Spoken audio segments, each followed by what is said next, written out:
প্রিয় বন্ধু আমার ফেসবুক মেটা প্ল্যাটফর্মে আপনাকে স্বাগতম। আমরা অনেক সময় শেখার জন্য কাজ করি ফেসবুকে। তো আমরা কিছু জিনিস শেখার জন্য যদি এসে থাকি তাহলে আমার এই ভিডিও আপনার জন্য খুব গুরুত্বপূর্ণ।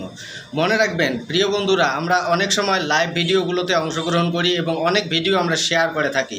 তো শেয়ার করা ভিডিওগুলো আমরা কিন্তু ডিলিট করে দেই, কিন্তু যথাযথভাবে আমাদের ডিলিট হয় না। তো আমাদের ডিলিট করার একটা যথাযথ মাধ্যম আমাদের জানা দরকার। তো আপনার প্রোফাইলের থ্রি লিঙ্কে ক্লিক করবেন, দেখেন উপরে থ্রি লিঙ্কে ক্লিক করবেন।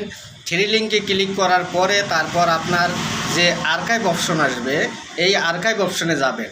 যাওয়ার পরে আপনি ঠিক এইভাবে আপনার আর্কাইভ অপশনের যে স্টোরি থেকে আপনার অনেক পোস্ট আপনি ডিলিট করতে পারবেন। এবং আবার আপনার দেখেন ওখানে ট্রাস্ট অপশন রয়েছে, এই ট্রাস্ট অপশন থেকে আপনি অনেক ভিডিও ডিলিট করতে পারবেন। যে ভিডিওগুলো আপনি আজ পর্যন্ত শেয়ার করে আসছেন, দীর্ঘদিন থেকে শেয়ার করে আসছেন, কিন্তু আপনি যথাযথভাবে ডিলিট করতে পারেন নাই, রিমুভ করতে পারেন নাই। তো আজকের এই ভিডিও থেকে আপনি এখনই ট্রাই করে দেখেন আপনার আর্কাইভে কতটুকু জমা রয়েছে আপনার শেয়ার করা ভিডিওগুলো। এই ভিডিওগুলো এখনই আপনি সে জায়গা থেকে ডিলিট করে দেবেন। কোথা থেকে?